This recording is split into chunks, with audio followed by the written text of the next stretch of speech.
Hey guys, titanium legs. So it's been a while since I've done a knife review. So I'm gonna throw one out here with this Kershaw Leek. This one right here is my EDC. It's been my EDC for a long time. This thing is it's a little workhorse.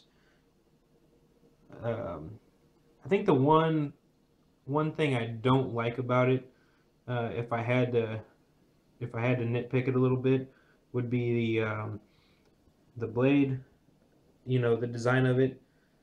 The tip is really thin, so obviously if you're using it as an EDC, you have a tendency to kind of use your knife sometimes for things you shouldn't, and I know, and that's bad, but we all do it. So anyhow, um, you have to be aware of that because I would be a bum deal to knock the tip off that thing, but I haven't yet.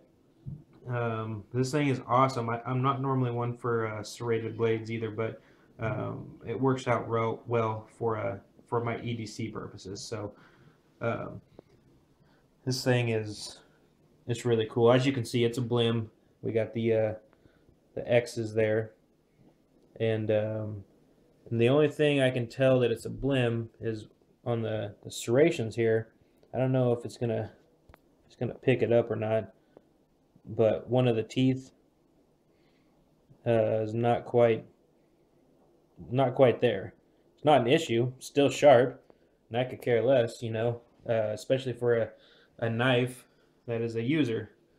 So, um, I guess the other thing that I don't really care for about it, and it's not really a negative. It's just a personal preference, I guess.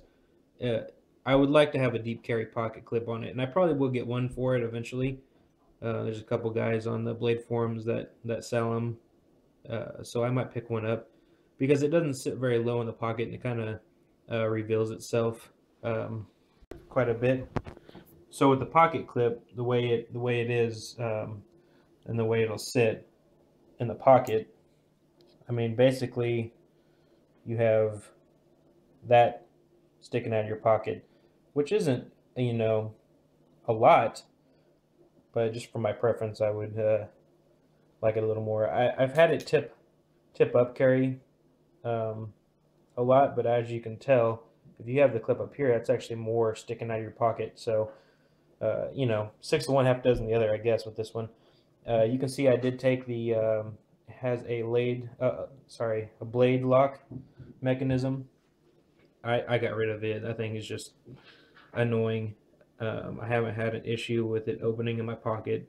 The detent on it is very secure. You pretty much have to mean to open the blade up for it to come open. So I never use the thumb stud, even though it's both sides, which is a nice design, but the flipper just works out too good for this knife. So it just deploys fast. I've had it apart a couple times just to clean it. And the one thing I will say about these, the spring, the tension spring in these, the way that they're designed, the torsion bar or whatever you want to call them, you have to, one thing I've noticed in the Leek anyway, if you over tighten the body screws, these 3 screws right here for the back spacer, if you over tighten them or they're off just a little bit, you know, because there is a little bit of wiggle room in there, it'll kind of affect how the blade, you know, flips out.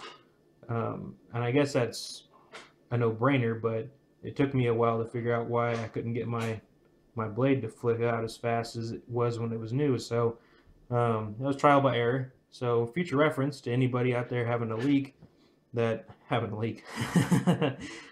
I meant to say that has a leak and is having issues with it not deploying fast like it was out of the box, I would suggest just going through and trying to adjust your body screws a little bit, and I bet it'll fix it. So anyway, it's a great knife. I definitely recommend it. I want to get another one with just a plain blade. And anyway, yeah, I recommend it. So check it out, pick one up. They're not very expensive at all. So It's a thumbs up, and I think it'll be one in my collection forever, as long as I make them. So anyway, take care, guys, and I hope you enjoyed, and be safe out there. Peace.